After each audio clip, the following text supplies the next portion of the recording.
Fetch.ai, plus connu sous FET, la crypto-pépite spéciale IA que je te présente aujourd'hui dans cette vidéo. On va analyser ensemble Fetch, que ce soit sur la partie fondamentale et bien technique également. Juste avant ça, je voulais te rappeler qu'à partir de ce jeudi et pour tous les lundis et les jeudis, je vais faire un live de 18h à 20h. Donc chaque lundi et jeudi, live 18h, 20h. Qu'est-ce qu'on va faire pendant ce live? On va analyser vos cryptos et je vais proposer à certaines personnes qui seront inscrites en avance des coachings de 30 minutes pour pouvoir échanger avec toi directement, te poser des questions et répondre aussi à tes questions pour t'aider à être plus performant dans ta pratique ou ta future pratique du trading ou de l'investissement crypto. Pour ça, tu as juste un lien dans la description qui va te renvoyer vers un Google Form, tu as juste à noter ton nom, ton prénom, quand est-ce que tu es plutôt dispo le lundi ou le jeudi ou bien les deux, et ensuite quel est le numéro sur lequel je peux te recontacter sur WhatsApp par message pour te dire ok bah c'est plutôt cette semaine, plutôt la semaine prochaine qui t'intéresserait, qu'est-ce qui t'intéresse le plus, et qu'on se mette d'accord sur une date pour que tu puisses participer à un des lives pendant 30 minutes en coaching avec moi. Maintenant que c'est dit, place à la vidéo. Alors, Fetch. Je vous ai fait un petit slide, quelques petites slides comme d'habitude. Donc Fetch, il faut savoir que c'est un actif qui est spécialisé dans l'automatisation et le fait de décentraliser l'intelligence artificielle pour le Web3 du coup. Donc les points clés de Fetch, déjà bon, ça a été créé en 2017, donc ça fait un petit moment maintenant que Fetch existe. Fetch vise à construire un réseau complètement décentralisé, ce qu'ils appellent d'agents autonomes. On verra juste après, mais globalement c'est des agents autonomes qui sont capables de réaliser des tâches via l'intelligence artificielle et le machine learning. Donc en gros, on crée des robots d'intelligence artificielle et on fait en sorte qu'ils apprennent à s'entraîner tout seuls et donc à être pleinement autonomes. Le projet a levé des fonds sur Binance à partir de 2019 et on est déjà sur une grosse capitalisation, on le verra juste après. Donc les agents autonomes, qu'est-ce que c'est du coup? Les Autonomous Economic Agents, donc AEA, peuvent en fait interagir entre eux pour exécuter des tâches complexes sans avoir besoin de l'humain. Et c'est l'objectif. C'est-à-dire que l'objectif, c'est de dire on va avoir des agents qui ont été codés pour réaliser certaines tâches et ils vont pouvoir monter en compétence les uns avec les autres pour trouver les meilleures solutions possibles pour atteindre leur objectif. Le gros point clé aussi, c'est l'interopérabilité. La plateforme aujourd'hui, elle se base sur le Cosmos SDK, mais elle peut se connecter à plusieurs blockchains externes, comme Ethereum par exemple. Et ça c'est trop bien parce que, vu que j'en parlais déjà la dernière fois, avec ANKR, mais vu qu'on ne sait pas les plateformes qui demain, enfin les blockchains qui vont persister demain et qui sont les plus performantes, et je pense d'ailleurs que ce ne sera pas que dans un sens, mais que des fois ce sera Ethereum qui va performer, des fois ce sera une autre blockchain, etc. En fait, dans tous les cas, une crypto comme Fetch pourra s'adapter et pourra être utilisée. Donc ça c'est vraiment une bonne nouvelle. Les points forts de Fetch, c'est que elle a une automatisation qui est très avancée. Les agents aujourd'hui peuvent gérer des tâches en finance, en logistique, en santé, et donc peuvent réduire énormément de coûts. Et les intermédiaires c'est quoi? C'est, eh bien du coup, au lieu que vous ayez plein de niveaux de validation, plein de niveaux d'attente, de besoin de valider ou de confirmer des utilisations, des cas d'usage, bah, tout se fait de manière automatisée, et ça c'est un gain de temps colossal.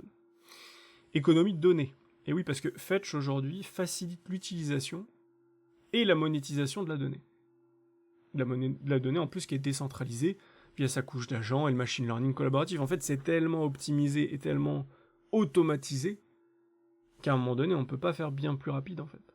Donc forcément, si on fait très rapide, on fait énormément d'économies de données.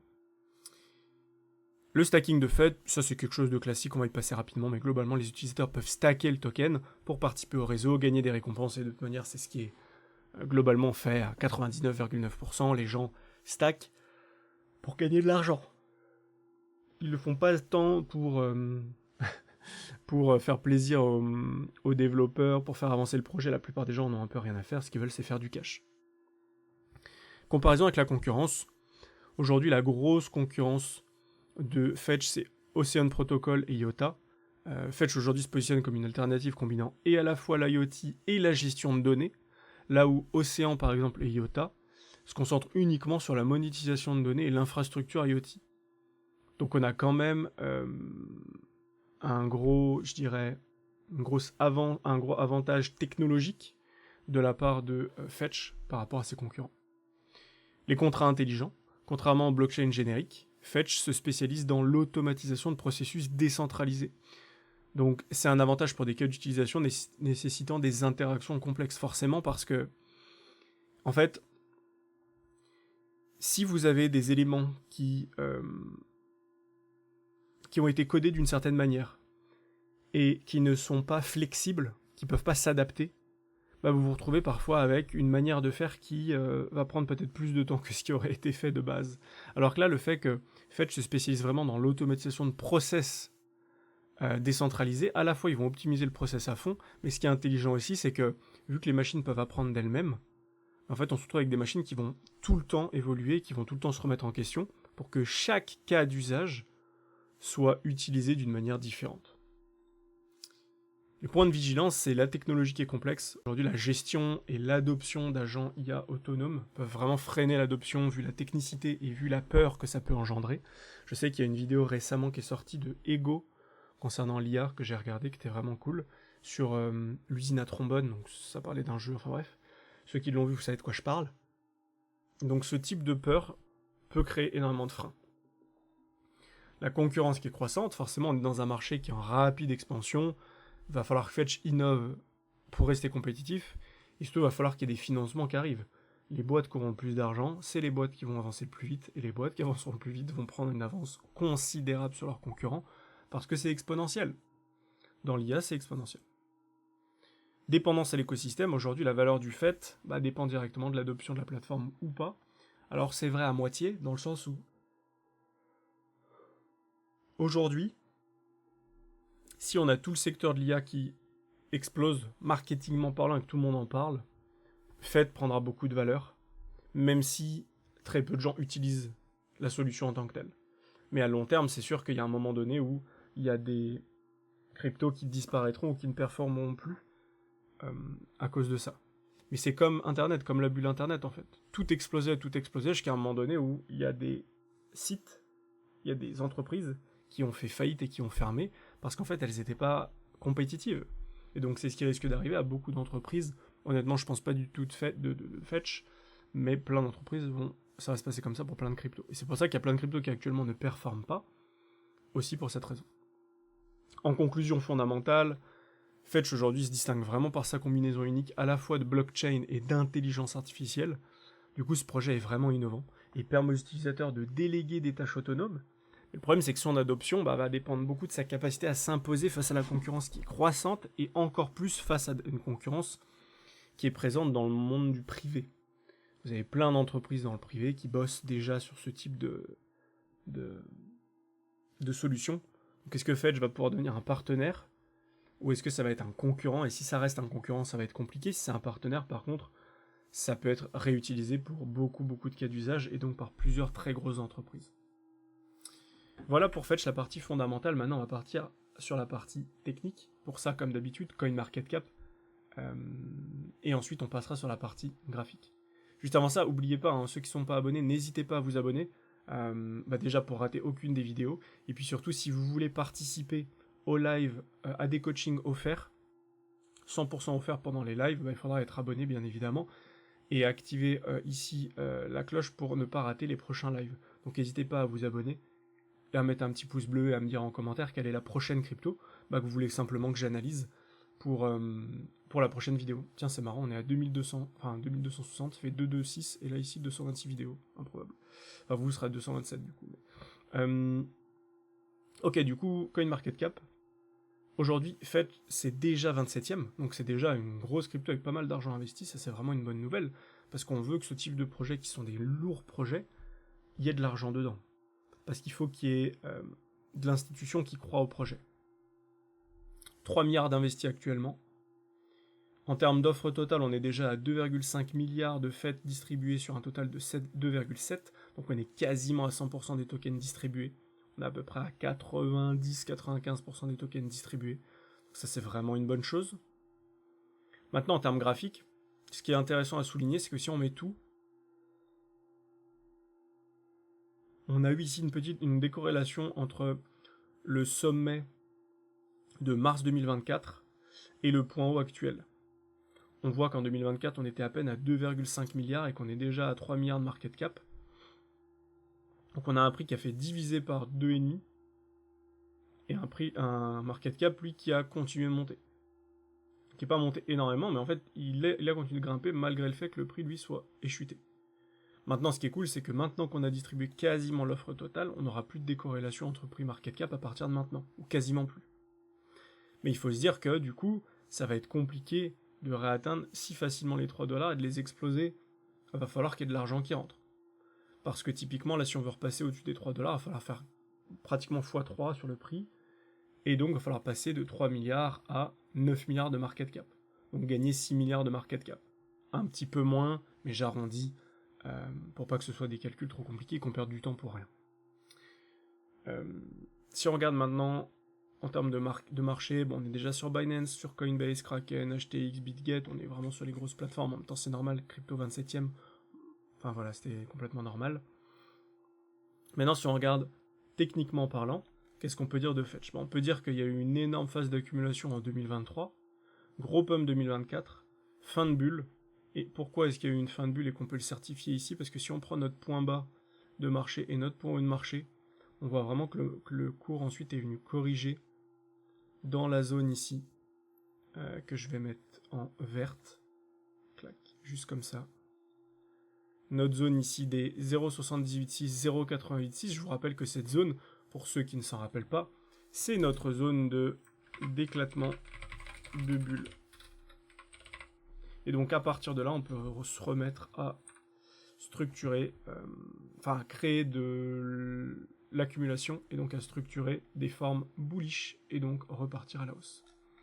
Donc on voit que c'est exactement ce qu'on a fait, on est resté 1, 2, 3, 4, 5, 6, 7, 8, 9, 10, 11, 12, 13, 14, 15, 16, on est resté 2 semaines là-dedans, on s'est extrait à la hausse, derrière on a performé. Ce qui est bien, c'est qu'on a vraiment cassé un point haut, et donc là on a vraiment ici changé la dynamique. Maintenant l'objectif c'est de reprendre un peu de force pour ensuite recasser un deuxième point haut, puis un troisième point haut, etc., etc., pour repartir à la hausse. Donc Fetch a vraiment une bonne structure, ça c'est vraiment bien. Autre chose qui est très intéressant, si on se met en monthly sur Fetch, on va se rendre compte de quoi? Et on va se rendre compte que lors de l'accélération haussière, on a vraiment créé une grosse imbalance monthly ici sur Fetch, juste là. Donc entre là, la mèche d'ici et la mèche de là. Et donc, si on place cette imbalance daily, on voit quoi? On voit qu'on est vraiment venu taguer l'entièreté de cette imbalance avec la mèche rouge, et qu'on n'a pas clôturé en dessous. On est venu combler toute cette imbalance, ici, point bas, gros doji, bougie de ravalement haussière en monthly. Ici, on a quand même un sacré signe d'accumulation, et donc de bottom définitif sur Fetch. Ici, ça m'étonnerait fortement qu'on aille plus bas, et je pense plutôt qu'on est vraiment bientôt reparti dans l'autre sens. Si on regarde en weekly, est-ce qu'on a plus d'informations en weekly? Non, on n'a pas plus d'informations, c'est exactement la même chose. On a même plus d'informations en monthly pour le coup. Et donc bah, c'est une très bonne chose parce que plus la time frame est grande, et plus vous allez avoir de la certitude, de la conviction sur ce qui se passe sur le cours. Donc là pour moi on a vraiment eu une grande phase de hausse énorme sur Fetch, gros éclatement de bulle, mais là je pense vraiment qu'on va être prêt dans les prochaines semaines, prochains mois à repartir fort sur Fetch de ce que je vois sur le cours. Le cours m'apparaît très très fort maintenant. Du coup, est-ce que selon moi c'est le moment d'acheter maintenant sur Fetch? On va regarder un petit peu plus en détail si je peux choper plus d'infos. Ok. Ouais, on est revenu dans les 0,68, on a fait une mèche quasiment dedans. Ok. On a quand même beaucoup de signaux ici qui nous montrent que Fetch est déjà dans une bonne zone d'accumulation. Je vous ai montré, hein, l'éclatement de bulle c'était plus bas, hein, aux alentours des 88 centimes. On est venu jusqu'aux 70 centimes. Mais globalement, à 80-90 centimes, on était déjà très bien. Maintenant, on est déjà à 1,33$. Est-ce que ça vaut toujours le coup pour moi de rentrer sur Fetch? Pour moi, oui. Parce que gros potentiel. Et ici, en termes de revente, on aura vraiment des targets qui sont tout de même lointaines. Pourquoi? Parce que ici, on a déjà, lors du point haut de septembre 2024, on a déjà tagué les 0,382. Donc on est venu retester les 0,382, on s'est fait rejeter. Prochain objectif minimum sur Fetch, du coup les 0,68 aux alentours des 2,40$. Mince. Ok. Donc prochain objectif, les 0,618, juste là. Juste ici. Et donc quand on voit ça, on se rend compte que ça correspond à quoi? Ben, ça correspond au point haut ici qu'on a laissé, cette mèche juste là, aux alentours des 2,72 $. Et donc là, on a déjà un point d'entrée très simple sur Fetch qui permet de faire de l'investissement vraiment passif sans s'embêter, et qui nous permet déjà d'avoir un petit x2 juste là. Donc là, c'est plutôt pour ceux qui ont des capitaux peut-être un peu plus importants, qui veulent sécuriser leurs investissements et qui veulent pas aller sur n'importe quoi, mais qui veulent faire des bons investissements en père de famille. Fetch est un très bon candidat. En termes d'extension, puisque je pense vraiment qu'on aura des points hauts sur pas mal d'actifs de l'IA quand même, Fetch peut en faire partie. Dans ce cas-là, on aura une vraie zone de vente ici aux alentours des 1,618, donc aux alentours des 6 $. Et ensuite, la prochaine zone, ce sera ici aux alentours des 9,50 $, donc un peu avant les 10 $. Attention, ça peut être très intéressant pour vendre ici. Pourquoi? Parce que plus le Fetch va exploser, plus les gens vont se dire ok, rendez-vous à 10 $ et on vend tous à 10 $. Le marché, imaginons, fait quelque chose comme ça. Hop, tac, et derrière, il se retourne. Et il vient s'arrêter juste avant la zone des 10 $. Merci, au revoir, et tout le monde se fait avoir. Et derrière, ça descend, tout le monde pense que c'est reparti, et pas du tout. Et derrière, les gens seront bloqués, et seront collés à l'actif pendant très longtemps. Une dernière zone de vente ici que je peux vous montrer, c'est la zone qui est juste ici, aux alentours des 361,8, aux alentours des 12,80 $. Au cas où Fetch arriverait aux alentours des 9,50 $ par rapport à maintenant, si on fait 1,33, 9,50, ici, tac, je vais regarder, c'est à peu près 7 fois, donc à peu près x7, ok. Donc x7 en termes de market cap, on est à 3 milliards, 3 x 7, 21, donc on passerait à 21 milliards de market cap. Est-ce que quelque chose de réaliste, complètement réaliste de voir un actif spécialisé dans l'IA et le Web3 se passer de 3 milliards à 21 milliards, c'est complètement ok. 21 milliards, pour donner un ordre d'idée par rapport à aujourd'hui, ça représente le Doge qui est à 22 milliards, et on n'est pas du tout en bull run. Donc lors d'un bull run, 22 milliards, vous doutez bien qu'il y a beaucoup de ces actifs qui seront au-dessus de 20 milliards de market cap. Et Fetch peut vraiment faire partie parce que le secteur est génial, la crypto est géniale, la construction technique est vraiment bien, la tokenomics est bonne. Pour moi, il y a vraiment de grandes probabilités que Fetch fasse un super rallye haussier lorsque les cryptos vont repartir. Donc je dirais que c'est un bon actif général. Pourquoi? Parce que à la fois, il peut nous permettre de faire un investissement entre guillemets safe. Alors, c'est pas un conseil en investissement, bien sûr, ce que je dis, mais un investissement safe dans le sens où c'est un bon investissement bien géré, sans gros risque d'aller à la cave. Il y a quasiment, selon moi, aucun risque d'aller à la cave maintenant. Et d'un autre côté, en allant sur ce type d'actifs, je peux prendre des profits ici, les réallouer dans autre chose, et également garder une partie de mes profits, une partie de ma position pour aller beaucoup plus haut, aller chercher les 6 $, puis les 9,50 $, et sortir au fur et à mesure de ma position. Donc voilà ce que j'ai à présenter sur Fetch, j'espère que cette vidéo vous a plu. Écoutez, si c'est le cas, n'hésitez pas à vous abonner, à mettre un gros pouce bleu en bas de cette vidéo, et à me dire en commentaire quelle est la prochaine crypto que vous voulez que j'analyse. Et n'oubliez pas, pour ceux qui sont les plus motivés, et qui ont vraiment envie de monter en compétence sur l'investissement et le trading, vous avez un lien en description pour prendre rendez-vous avec moi. On fait un call de 30 minutes ensemble, une petite visio sympa, où on parle de vos objectifs et de comment je peux faire pour vous aider à les atteindre. Donc voilà, c'était Kevin, je vous souhaite une belle journée, et je vous dis à très vite pour une prochaine vidéo. Ciao ciao.